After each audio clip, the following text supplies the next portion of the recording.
일봉 스님의 반야의 생.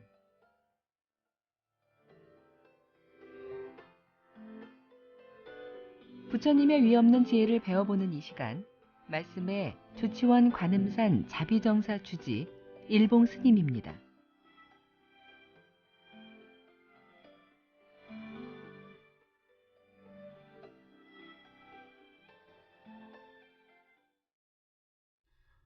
안녕하세요. 세종시 연기군 전동면에 있는 관음산 자비정사 서일봉입니다.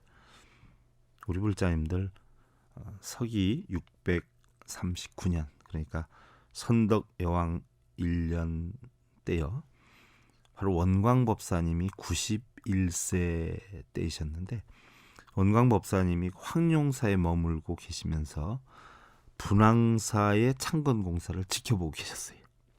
이때에 신라 진골인 소판 김무림의 아들로 태어난 김선종랑이라는 사람이 41살이었어요. 아버지는 일찍 돌아가셨고요. 아내와 자식이 함께 살고 있었는데요. 바로 김선종랑이라는 분의 어머니께서 늘 자식을 주면 절에 바치겠노라라고 생각을 했다가 정작 자식을 얻고 난 뒤에는 욕심 때문에 그렇게 하지를 못했어요. 그래서 그것이 늘 마음에 걸린다 하면서 돌아가시면서 그런 유언을 남기셨는데요. 바로 김선종랑께서 그 이야기를 듣고 어머님이 돌아가시자 자기 집안 소유의 어떤 산속에다가 외딴 집을 짓고 스스로 머리를 깎고 원영사라고 하는 절 이름을 짓고는 거기서 백골관을 수행하셨어요. 백골관이다 하는 것은 우리가 시체였을 때의 어떤 모습, 전부 아무것도 없다는 그런 이치에 대해서 수행하는 건데, 이거 나중에 여러분들 백골관, 부정관 다 설명을 제가 붓다의 생애기원 시간에 설명을 드리기로 하고요. 바로 여기에서 처성지옥이라는 이야기를 처음 하셨는데, 아내는 사내를 거두는 성과 같고 자식은 사내에게 지옥과 같다 해서 처성지옥이다 이렇게 표현했는데요.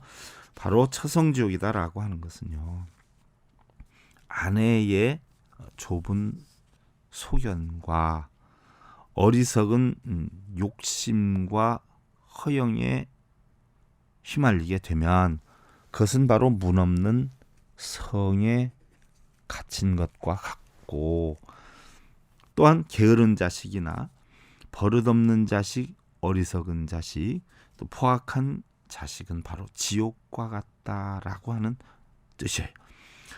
삼국유사나 어떤 당고승전의 기록에 의하면요, 선종랑은 바로 스승을 정하지 아니한 채 스스로 승려가 되었고, 스스로 절을 지어서 원영사라 하고 법명도 스스로 자장이다라고 했지만, 선덕 여왕의 어명으로 재상벼슬을 하사를 했는데 거부를 했다라고 해요.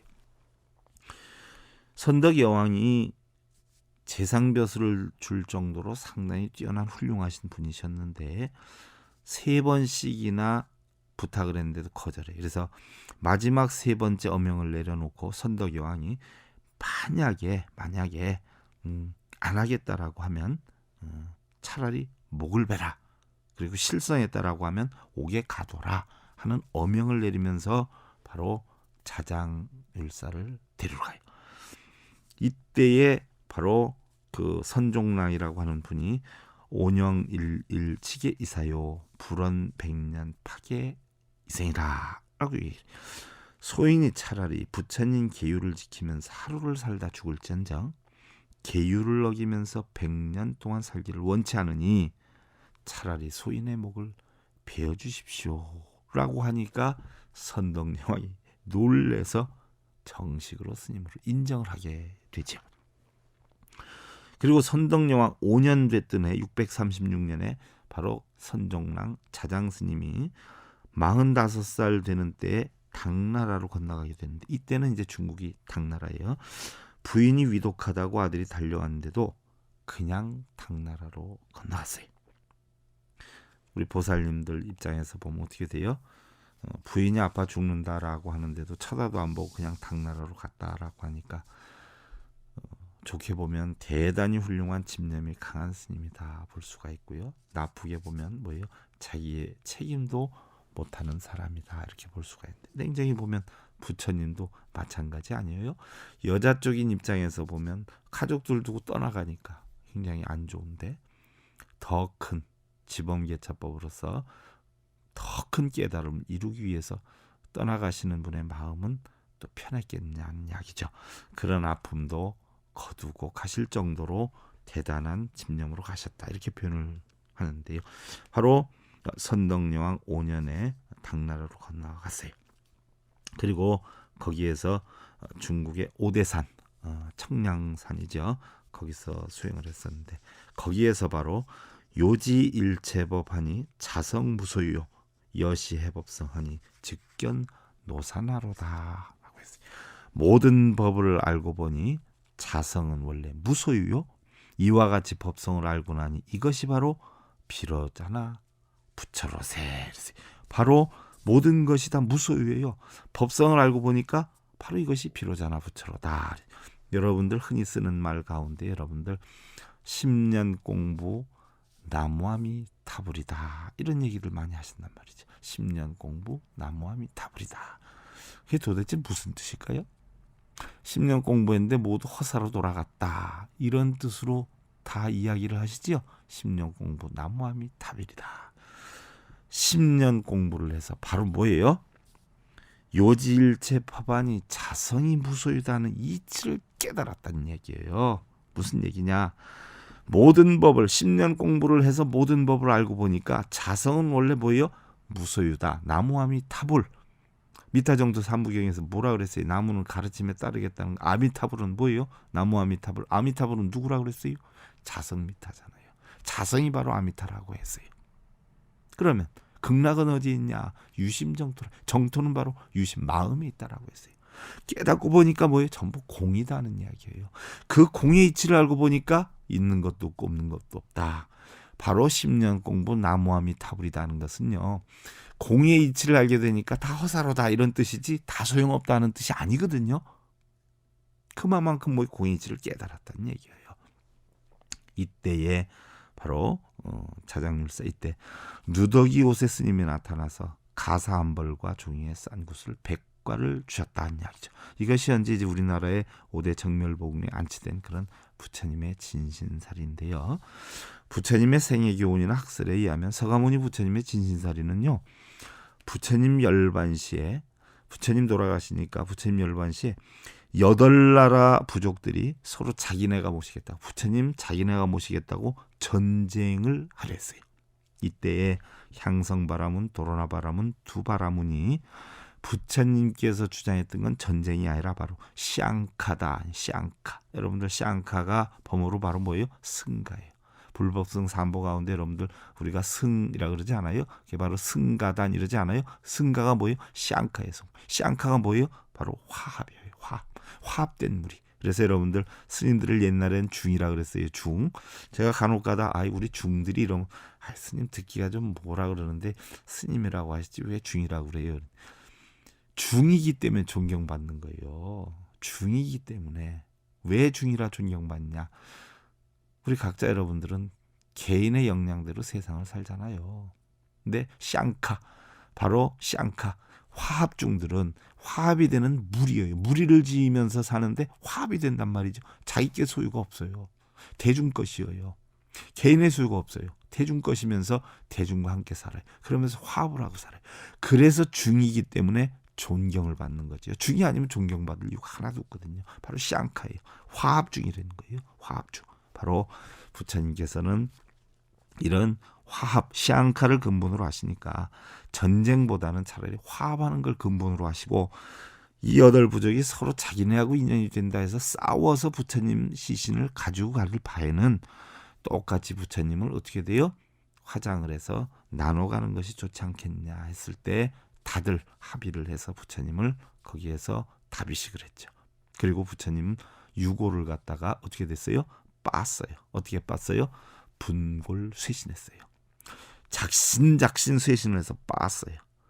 그래서 8등분으로 나눴어요. 그리고서는 8 부족에게 한 부분씩 줬어요. 전부 직신직신 빻습니다. 부처님 그 뼈 가루를 아주 내서 아주 잘게 그냥 직신직신해서. 그래서 부처님 사리는 뭐예요? 분골 쇠신사리입니다. 분골 쇠신사리. 여러분들이 알고 있는 구슬 같은 건 없어요.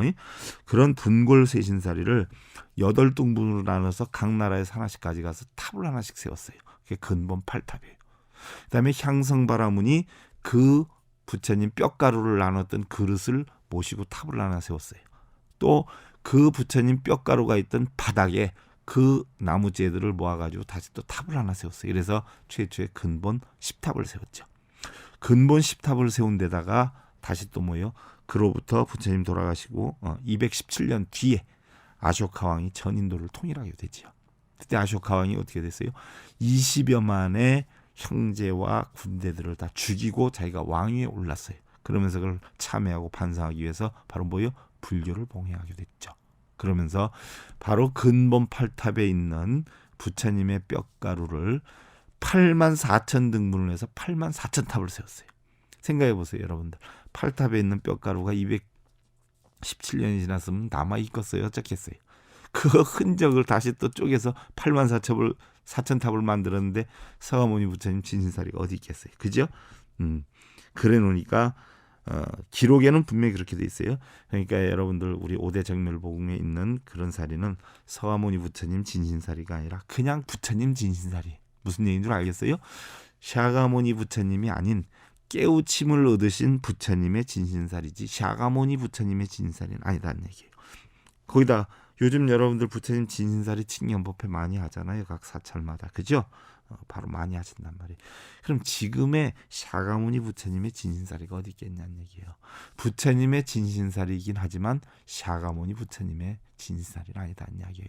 저희 절에도 부처님 진신사리가 있어요. 근데 약 1400여 년 전에 깨달음을 얻으셔서 열반하신 그런 부처님 진신사리 한 200과 정도를 모시고 있죠. 근데 저희는 부처님 그 진신사리 칭연법회 같은 거 안 했습니다. 자장률사는 643년 선덕여학 12년에 바로 환국을 하셨어요. 고고로 돌아오셔서 3월 16일 날부로 대국통 자리에 앉으셨는데 당시 신라 백성의 80에서 90% 정도는 다 뭐요? 불교 신자라고 기록이 돼 있어요. 거기다 이제 또 황룡사 9층탑이다 하는 것은 250층 높이 대략 한 80여 미터인데 그 당시에 80여 미터라고 하는 건 대단하지 않아요. 일본의 뭐 대마도에서도 보일 정도 높이였다 그러는데 나무탑이 일본 탑들은 나무탑이 많잖아요. 여러분들 지진이 많이 일어나니까 나무탑들이 많은데 우리나라 탑은 그래도 돌탑이 많잖아요.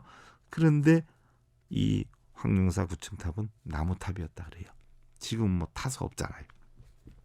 이것이 바로 소장인 200명, 자벽부 2000명이 만 3년 동안 제작해서 만들었다 그래서 선덕여왕 15년 646년에 완공을 했는데 나중에 선덕여왕 작은아버지의 딸, 선덕여왕 작은아버지의 딸 승만 부인이 승만이 바로 여러분들 우리 불교에 보면은 승만 부인 나오지 않아요? 승만경에 보면은 바로 그 부처님의 시대의 사람들의 이름을 많이 따게 됐어요. 또 옛날에 경주가 여러분들 뭐였어요? 서라벌이었잖아요. 서라벌. 그 서라벌이 뭐예요?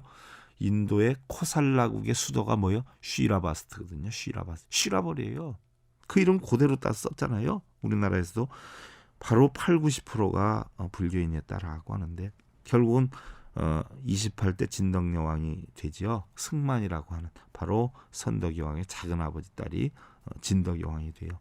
그러면서 이제 우리가 당나라 속국이 되기도 하고요. 자장률사 역시 여기를 떠나게 되죠. 절본 스님에 의해서 결국 대국통 자리를 내려놓고 떠나게 됩니다.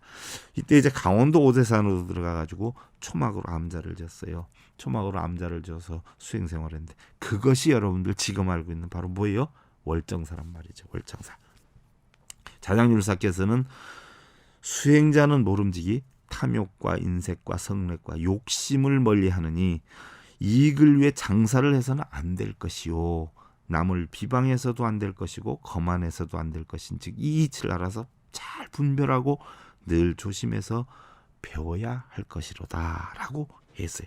우리 불자인들 역시 탐내고 성내고 어리석음에서 벗어나는 훌륭한 불자님들 되시길 기원드리면서 오늘도 부처님의 진리로 행복을 심어주는 정주 BBS 불교방송 331회차 서일봉의 반야의샘 시간을 통해 여러분들께 인사를 드립니다. 관음산 자비정사 서일봉입니다.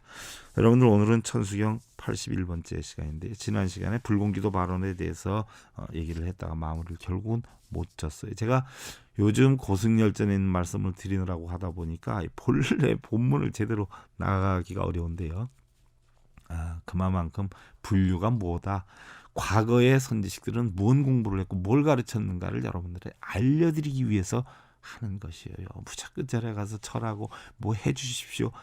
이게 불교가 아니거든요. 그래서 과연 불교가 뭐고 옛날의 선사들은 뭐를 가르쳤고 뭐를 깨우쳤나를 알려드리기 위해서 하고 있는 거예요. 하기는 뭐 제가 금년에는요. 저희는 매주일마다 법회인데요. 첫째, 둘째, 넷째, 셋째 나누어서 제가 고승열전에 대해서 한 주는 하려고 하고요. 한 주는 여러분들 가장 우리 불교의 초기 경전 그것만이 부처님 경전이고 나머지는 후세 만들었다라고 해서 남방불교에서는 아함경을 가장 중심으로 한단 말이죠. 그래서 한 주는 제가 아함경을 강의를 할 것이고요. 또 우리나라에서 여러분들 가장 좋아하는 경전이 뭐예요? 누가 어디 가서 무슨 경 들었다라고 하면 와 하고 하는 게 금강경 아니에요? 그 금강경도 일반 금강경이 아니라 오가해를 제가 한 주엔 좀 해드리려고 하고요. 자, 그럼 아함 초기 경전 금강경 공사상에 입각한 바로 유관, 있다로 보는 유관, 공으로 보는 공관, 바로 유관과 공관이에요. 유는 있다, 아함사상이고 공으로 보는 건 반야사상 아니에요? 금강경. 그러면은 여러분들 고승열전 또 역대 선사들, 역대 스님들이 뭘 공부를 했는가에 대해서 하는 그런 고승열전. 또 한 주는 가장 우리 깨달음의 최고 경지에 이르는 게 바로 뭐예요? 달마대사께서 깨우친 거죠. 관심론. 그래서 그 이치만 깨달으면 진짜 주장자를 던질 정도가 된다 하는 거. 그 제가 관심론을 갖다가 해서 사주를 할 계획을 가지고 있습니다. 우리 불자님들 또 시간이 다 됐네요. 건강하시고요. 내일 오후 5시 40분 여러분들 다시 뵙기를 기원드리면서 그동안 관음산 자비정사 서일봉이었습니다.